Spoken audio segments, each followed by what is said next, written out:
Les 12 disciples de Jésus-Christ étaient des hommes simples, issus de milieux divers, pêcheurs, paysans et artisans.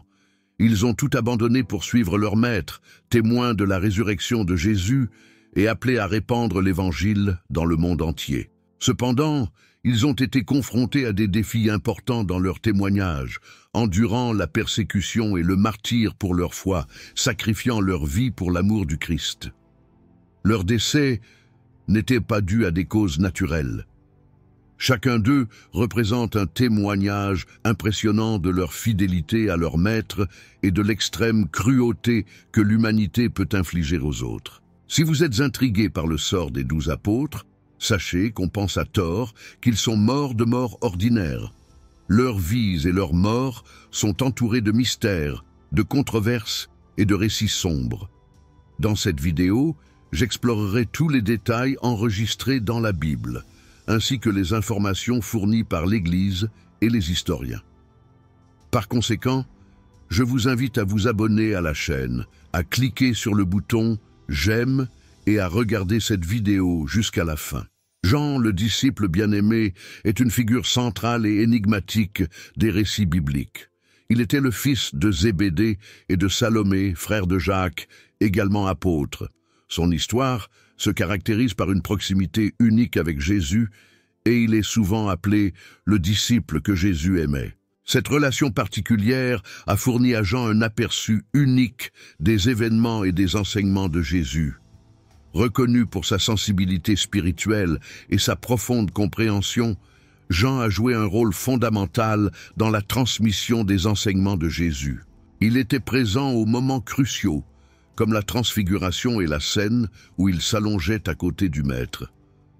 Après la mort de Jésus, Jean a joué un rôle crucial dans la première communauté chrétienne de Jérusalem.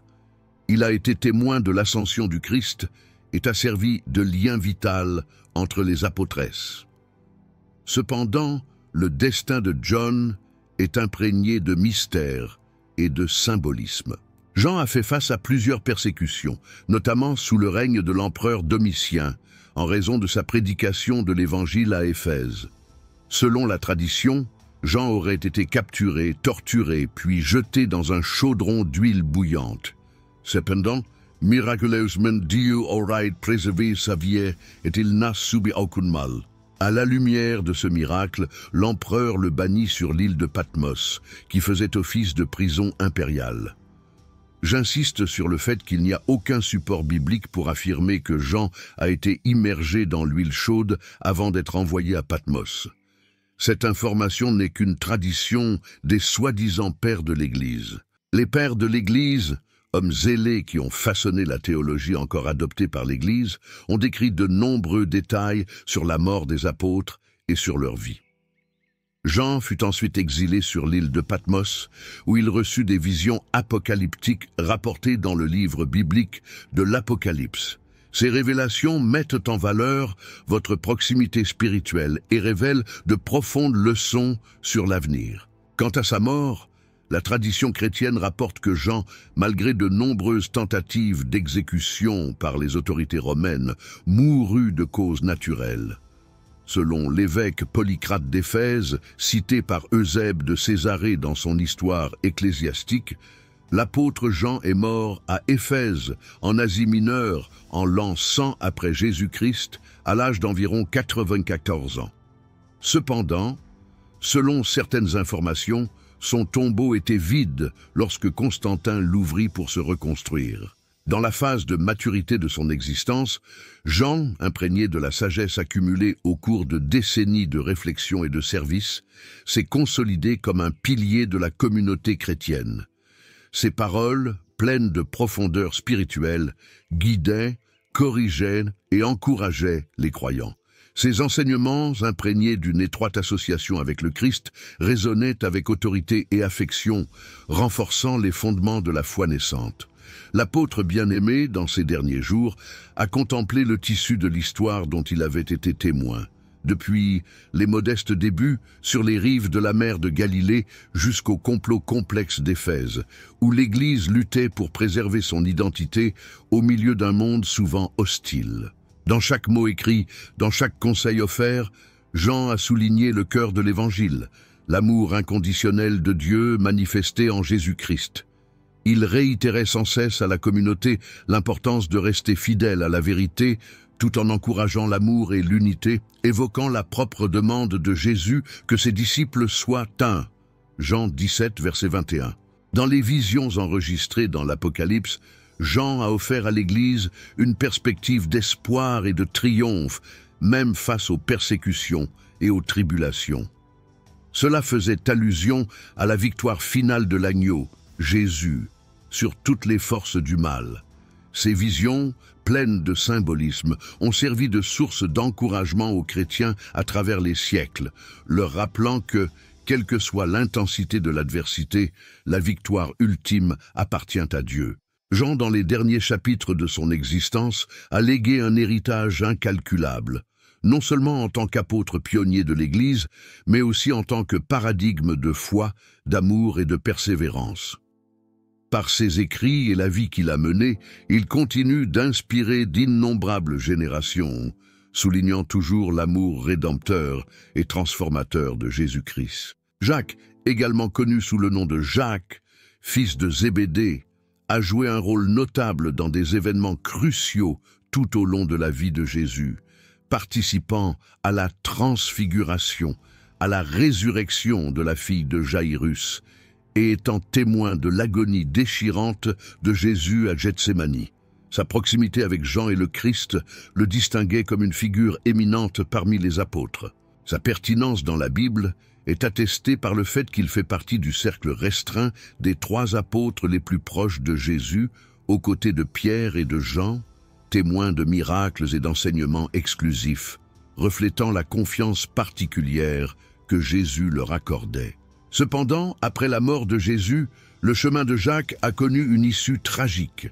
Dans les Actes des Apôtres, chapitre 12, verset 1 et suivant, il est rapporté qu'Hérode Agrippa, roi de Judée, cherchant à plaire aux Juifs, ordonna l'exécution de Jacques. Le roi Hérode imposa la main à certains membres de l'Église, les maltraita et exécuta Jacques avec l'épée, selon le récit. Bien que les détails exacts de l'exécution ne soient pas donnés, la tradition suggère que Jacques fut décapité ou tué par une épée. Il est essentiel de noter qu'il y a 2 apôtres nommés Jacques dans les Écritures, Jacques, fils de Zébédée, dont nous avons déjà parlé, et Jacques, fils d'Alphée, également connu sous le nom de Jacques le Jeune. La participation active de ce dernier aux évangiles est relativement discrète par rapport aux autres apôtres. Après la mort de Jésus, les informations sur les activités de Jacques, fils d'Alphée, deviennent encore plus rares. La tradition chrétienne suggère cependant qu'il a joué un rôle dans la diffusion de l'Évangile, éventuellement en accomplissant des missions. Quant à la mort de Jacques, le manque de détails précis dans les Écritures et la variété des traditions rendent le récit entourant sa mort incertain. Cependant, la plupart des doctrines chrétiennes croient que le fils d'Alphée a également été tué sur ordre du roi Hérode Agrippa Ier à Jérusalem, décapité en public.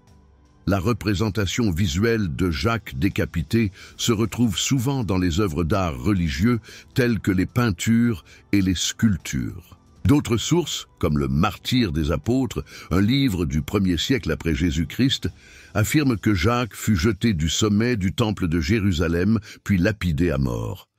Dans la Jérusalem du 1er siècle, la nouvelle de la mort de Jacques a eu un écho intense, non seulement parmi les disciples de Jésus, mais aussi comme un signe clair de tensions croissantes entre l'Église et les autorités juives et romaines. La mort de Jacques a été un moment crucial, réaffirmant le sérieux et le coût de la mission chrétienne dans la communauté des croyants. Sa perte a généré un mélange de chagrin et de détermination. Pierre et les autres apôtres, plus conscients du danger imminent, sont devenus plus forts dans la foi et dans leur détermination à poursuivre la mission confiée par Jésus. La mort de Jacques a été un rappel douloureux mais percutant que le voyage qu'ils entreprenaient exigerait des sacrifices extrêmes. Cependant, la mort de Jacques n'a pas été vaine. elle a inspiré une nouvelle vague d'évangélisation et de témoignages parmi les chrétiens. L'Église, bien que persécutée, commença à s'étendre au-delà des frontières de Jérusalem et de la Judée, atteignant la Samarie et finalement les confins de l'Empire romain. Le message évangélique, nourri du sacrifice des martyrs, a trouvé un terrain fertile dans les cœurs avides d'espérance et de vérité. Pendant ce temps, Jacques, le plus jeune, poursuivait son ministère discret mais crucial. Bien que les Écritures fournissent peu de détails sur ses actes ultérieurs, la tradition de l'Église suggère qu'il a joué un rôle important dans la propagation de la foi. Son dévouement silencieux et persistant a contribué à la croissance et au renforcement de la communauté chrétienne dans une période d'incertitude et de défis. Les trajectoires des deux Jacques, chacun suivant son propre chemin et son propre destin, sont devenus une source d'inspiration pour les générations ultérieures de chrétiens. Ils représentent la diversité au sein de l'Église, un appel à un rôle public et une fin dramatique, l'autre pour une contribution plus discrète mais tout aussi significative. En contemplant la vie des apôtres Jacques, fils de Zébédée, et Jacques le Petit, nous nous rappelons que le chemin du disciple peut prendre de nombreuses formes. Chacun d'eux, à sa manière, a accueilli l'appel à suivre le Christ, que ce soit sous les projecteurs de la place publique ou dans l'ombre discrète mais vitale du service fidèle. Leurs histoires continuent de résonner dans la mémoire de l'Église, soulignant à tous les croyants que quel que soit le chemin que nous choisissons, nous sommes appelés à vivre et à témoigner de notre foi avec courage, amour et fidélité inébranlable.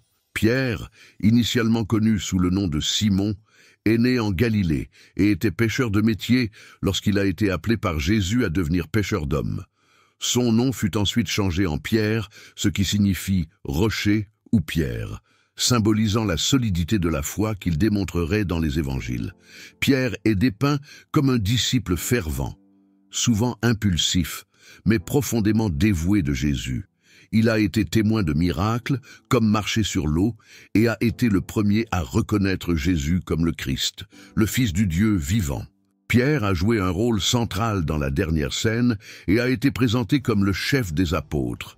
Son reniement de Jésus lors de son arrestation est un épisode remarquable, suivi d'une profonde repentance et d'une restauration par le Christ lui-même après la résurrection. Après la mort de Jésus, Pierre entreprit un voyage à travers le vaste territoire de l'Empire romain pour diffuser le message de l'Évangile. Finalement, il s'installe à Rome, où il assume la direction de la communauté chrétienne. Son rôle est évident dans les Actes des Apôtres, jouant un rôle crucial dans la diffusion de l'Évangile, en particulier parmi les païens. En l'an 64 après Jésus-Christ, la ville de Rome fut dévastée par un grand incendie, déclenchant une série d'événements. L'empereur Néron a imputé l'incendie aux adeptes du christianisme et a déclenché une persécution incessante contre eux. Pierre a été arrêté et condamné à mort. La tradition rapporte que Pierre, par humilité, demanda à être crucifié la tête en bas, se considérant indigne de mourir au même titre que son maître. Le lieu choisi pour sa crucifixion était la colline du Vatican, où se trouve aujourd'hui la majestueuse basilique Saint-Pierre. Pierre devint ainsi l'un des premiers martyrs du christianisme, jouant un rôle important dans la diffusion de l'Évangile à travers le monde. Sa mort est reconnue comme un témoignage courageux et définitif de sa foi inébranlable en Jésus-Christ. Au cours de cette persécution, de nombreux chrétiens ont été confrontés à d'horribles tortures et exécutions, mais la foi de la communauté est restée ferme, renforcée par l'exemple de courage et de sacrifice de dirigeants comme Pierre. Alors que les flammes de la persécution brûlaient, la foi des chrétiens se répandit avec encore plus de vigueur, devenant une flamme inextinguible qui défiait l'oppression et la mort. Le choix de Pierre d'être crucifié la tête en bas, comme le raconte la tradition, était plus qu'un acte d'humilité. C'était un témoignage puissant de sa dévotion au Christ. Cette décision reflète la profonde transformation de la vie de Pierre, depuis leur première rencontre sur les rives de la mer de Galilée. Le pêcheur impétueux était devenu un pilier de l'Église, un leader dont la foi et la conviction guidaient d'innombrables autres personnes dans leur marche avec Christ. Sa mort ne représente pas la fin, mais plutôt un nouveau départ. L'histoire de Pierre, avec ses échecs et ses triomphes, est devenue une source d'inspiration et d'encouragement pour tous les chrétiens. Son parcours, marqué par le déni et la restauration, le courage et le sacrifice, résonne à travers les siècles, nous rappelant que la grâce et l'amour de Dieu suffisant à transformer et à renforcer même le cœur le plus fragile. Certains éléments indiquent que l'empereur Néron était également responsable de la mort de l'apôtre Judas Thaddéus, connu sous le nom de Lebeu Thaddéus ou Judas, fils de Jacques. Bien qu'il soit l'un des apôtres les moins mentionnés dans la Bible, sa contribution et son héritage sont importants. Lors de la dernière scène, Judas Thaddéus a démontré un véritable désir de comprendre les mystères du royaume. Après la mort de Jésus, elle continue à jouer un rôle essentiel dans la diffusion de l'Évangile, notamment dans les régions de Mésopotamie et de Perse. Son importance dans la Bible est évidente dans ses épîtres, où il est reconnu comme l'auteur d'une lettre brève et puissante adressée aux chrétiens, les exhortant à rester fermes dans la foi et la pratique de l'amour fraternel. Quant à la mort de Judas Thaddée, la tradition chrétienne diffère sur les détails. Un récit suggère qu'il fut martyrisé avec Simon, soit par lapidation, soit par hache. Quels que soient les détails spécifiques, sa mort est souvent considérée comme un témoignage de dévouement et de fidélité au Christ. Judas Thaddée est vénéré comme l'un des saints patrons des causes perdues et désespérées, symbolisant l'espoir qui persiste même dans les situations les plus difficiles. André, le frère de Simon-Pierre, partageait une proximité particulière avec Jésus dès le début de son voyage en tant que disciple, même s'il se trouvait souvent dans l'ombre d'autres apôtres plus éminents. Associé à des moments cruciaux des évangiles, André a joué un rôle fondamental dans la multiplication des pains et des poissons, jouant un rôle déterminant dans la manifestation de la puissance divine. Son importance dans la Bible est soulignée dans la liste des 12 apôtres, étant systématiquement mentionné parmi les premiers. Après la mort de Jésus, Andrew a continué la propagation du christianisme primitif, effectuant des missions dans plusieurs régions, notamment en Écosse et en Grèce, où il est traditionnellement considéré comme le fondateur de l'église de Constantinople. Quant à la mort d'André, la tradition chrétienne suggère qu'il a été martyrisé par crucifixion à Patras, en Grèce. Avant la crucifixion, André a subi une longue séance de torture et a été brutalement fouetté. Cependant, sa crucifixion sur une croix en forme de X, connue sous le nom de croix de Saint-André, était un choix qu'il partageait avec Pierre, tous deux se considérant indignes de mourir au même titre que Jésus. Les restes d'André furent retrouvés des siècles plus tard et transportés en Écosse, où, selon la tradition, le bateau coula. Philippe, né à Bethsaïda, la même ville que Pierre et André, a été appelé par Jésus à le suivre. Son identification spécifique dans les évangiles, souvent appelé Philippe de Bethsaïde, met en évidence son origine et permet de le distinguer des autres individus portant le même nom. Philippe est souvent lié à des moments importants du récit biblique. Dans l'un de ces épisodes, Jésus défie la foi de Philippe en lui demandant de résoudre le problème de nourrir la foule.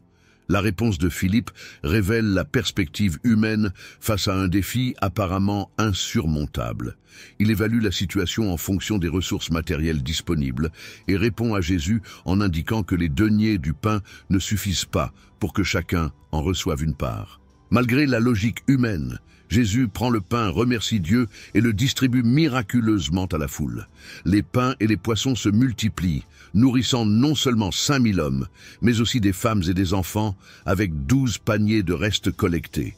Même après la mort de Jésus, Philippe continue de jouer un rôle crucial dans la diffusion de l'Évangile. Son voyage missionnaire le mène dans plusieurs régions, dont la Samarie, où il accomplit des miracles et baptise de nombreuses personnes au nom de Jésus. Le Nouveau Testament ne fournit pas d'informations substantielles sur la mort de l'apôtre Philippe. Les informations sur sa mort reposent principalement sur les traditions de l'Église, et il n'existe pas de consensus clair sur les détails. Les rapports suggèrent que Philippe a été crucifié et lapidé à Hiérapolis, en Asie mineure, en l'an 80 après J.C., pendant la persécution des chrétiens par l'empereur romain Domitien. Simon, connu sous le nom de Simon le Zélote, est l'un des apôtres dont l'histoire dans la Bible se caractérise par une identité unique et un fervent engagement envers ses principes. On sait peu de choses sur la vie antérieure de Simon avant d'être appelé par Jésus. Sa désignation de fanatique suggère un lien possible avec le groupe politico-religieux des fanatiques, connu pour son dévouement passionné à l'indépendance d'Israël. Cette affiliation implique un fervent zèle nationaliste. Avant la rencontre avec Jésus, les détails sur la mort de Simon le Zélote sont rares dans les Écritures. La plupart des récits indiquent que Simon a été cruellement torturé. Son corps a été écorché et divisé en deux lors de la persécution des chrétiens par l'empereur romain Trajan. Barthélemy était l'un des 12 apôtres choisis par Jésus. Sa première rencontre avec Jésus est racontée dans l'évangile de Jean, lorsque Philippe le présente à Jésus, qui le salue comme un homme sans mensonge. Après la mort de Jésus, l'apôtre Barthélemy a parcouru l'Inde pour prêcher l'Évangile. Il réussit à convertir de nombreuses personnes au christianisme, attirant l'attention du roi Astiages, qui était païen. Furieux des prédications de Barthélemy, le roi ordonna son arrestation et son exécution. Concernant la mort de Barthélemy, les informations historiques sont limitées et la tradition chrétienne propose différents récits. L'un d'eux rapporte que Barthélemy a affronté le martyre en étant écorché. D'un autre côté, la tradition chrétienne orthodoxe raconte un récit particulier sur la mort de Barthélemy. Selon cette tradition, en l'an 51, Barthélemy fut écorché vif avant d'être crucifié la tête en bas pour avoir refusé de renoncer à sa foi au Christ. Sa peau a été exposée publiquement en guise d'avertissement aux autres chrétiens. Matthieu, l'apôtre et évangéliste, était autrefois connu sous le nom de Lévi, collecteur d'impôts à Capharnaüm, avant d'être appelé par Jésus. Bien que sa profession ait été dévalorisée par la société, sa vie a radicalement changé lorsque Jésus l'a appelé à le suivre. Sa contribution la plus significative a été d'enregistrer son témoignage sous forme d'évangile, qui est devenu une partie cruciale du Nouveau Testament. Selon les anciennes traditions chrétiennes, Matthieu a continué à prêcher l'Évangile après l'ascension de Jésus, voyageant dans différentes régions, notamment en Éthiopie et en Perse, l'Iran actuel. Concernant sa mort, plusieurs récits existent, mais la tradition prédominante affirme qu'il a été martyrisé à Nadab, en Éthiopie, alors qu'il célébrait la messe, tué par une épée. La vie de Matthieu est un témoignage de sa foi en Jésus-Christ, laissant un impact durable sur le christianisme et nous rappelant que Dieu appelle chacun, quelle que soit son origine ou sa position sociale, à participer à son œuvre rédemptrice dans le monde. Thomas, également connu sous le nom de Thomas Didyme ou Thomas le Jumeau, est l'un des 12 apôtres choisis par Jésus. Initialement pêcheur en Galilée, Thomas se distingue dans les évangiles par sa sincérité et parfois par son hésitation à croire aux événements extraordinaires. La désignation Didymus suggère qu'il était peut-être un jumeau, bien que l'identité de son supposé jumeau ne soit pas spécifiquement mentionnée dans les Écritures. Après la mort de Jésus, Thomas a exprimé des doutes sur la résurrection, déclarant qu'il ne croirait qu'en touchant les blessures de Jésus. Ce scepticisme lui a valu le surnom de Thomas l'incroyant. La rencontre ultérieure avec Jésus, où il touche les blessures, aboutit à sa confession de foi proclamant « Mon Seigneur et mon Dieu ». Cette transformation met en évidence non seulement la miséricorde de Jésus, mais aussi l'importance de surmonter les doutes et de trouver une foi profonde. Après la mort de Jésus, Thomas a exprimé des doutes sur la résurrection, déclarant qu'il ne croirait qu'en touchant les blessures de Jésus. Ce scepticisme lui a valu le surnom de Thomas l'incroyant. La rencontre ultérieure avec Jésus, où il touche les blessures, aboutit à sa confession de foi proclamant « Mon Seigneur et mon Dieu ». Cette transformation met en évidence non seulement la miséricorde de Jésus, mais aussi l'importance de surmonter les doutes et de trouver une foi profonde. Il existe peu d'informations sur la vie ultérieure de Thomas. Les traditions chrétiennes suggèrent qu'il a participé à des missions en Inde et qu'il a été martyrisé par des lances à Chennai après une mission d'évangélisation réussie. Judas Iscariote, le traître, est un personnage connu depuis des siècles, comme celui qui a livré Jésus aux autorités religieuses. Né à Chériot, Judas partageait initialement la vocation et le but commun des autres apôtres. Le moment tragique s'est produit lors de la dernière scène, lorsque Satan est entré dans Judas, le conduisant à trahir Jésus pour 30 pièces d'argent. Il a identifié Jésus au chef religieux par un baiser, signalant qui devait être arrêté. Les motivations derrière la trahison de Judas restent complexes et spéculatives, avec des théories allant des illusions aux attentes non satisfaites en passant par les mauvaises influences. Après la trahison, la vie de Judas fut plongée dans la tragédie. Conscient des conséquences de son acte, il tenta de restituer les 30 pièces d'argent qui furent refusées par les chefs religieux. Dévoré de remords, Judas jeta les pièces dans le temple, sortit et se pendit. La tradition chrétienne met souvent en avant le destin tragique de Judas pour rappeler la gravité de la trahison, mais elle met également en lumière la tension entre le libre arbitre humain et le dessein divin. Sa mort par pendaison aurait eu lieu dans une zone connue sous le nom de champ de sang ou champ du potier. Cette région fut acquise grâce aux 30 pièces d'argent que Judas rendit. Situé près de la vallée de Hinnom à Jérusalem, le champ de terre était à l'origine un terrain vague destiné à l'enterrement des étrangers et des criminels. Les chefs religieux ont acquis ces terres dans le but précis d'y enterrer les étrangers décédés dans la ville. Appelé champ de sang, le nom évoque le sang de Jésus qui, selon le récit, a été versé dans le cadre de la trahison de Judas. Outre sa symbolique liée à la trahison, le champ est également devenu une icône de repentir et de rédemption. La mort de Judas Iscariote est rapportée dans le Nouveau Testament, notamment dans les évangiles de Matthieu et les actes des apôtres. Les récits diffèrent légèrement dans les détails, mais convergent vers la même issue tragique. Selon l'évangile de Matthieu, chapitre 27, versets 3 à 5, après avoir trahi Jésus, Judas se repentit et tenta de restituer les 30 pièces d'argent aux chefs religieux. Cependant, ils ont refusé l'argent. Se sentant rongé par le remords, Judas jeta les pièces dans le temple, partit et alla se pendre. Le récit des Actes des Apôtres, chapitre 1, versets 18 et 19, propose une version légèrement différente, décrivant que Judas, après s'être repenti lors d'une chute, eut son corps rompu, déversant ses entrailles. Ces récits, malgré de légères différences, pointent vers la même issue tragique. Cette triste conclusion est marquée par de profonds remords et par le désespoir, faisant de l'histoire de Judas un rappel solennel des conséquences de la trahison et du poids du repentir non accompagné d'espoir et de pardon.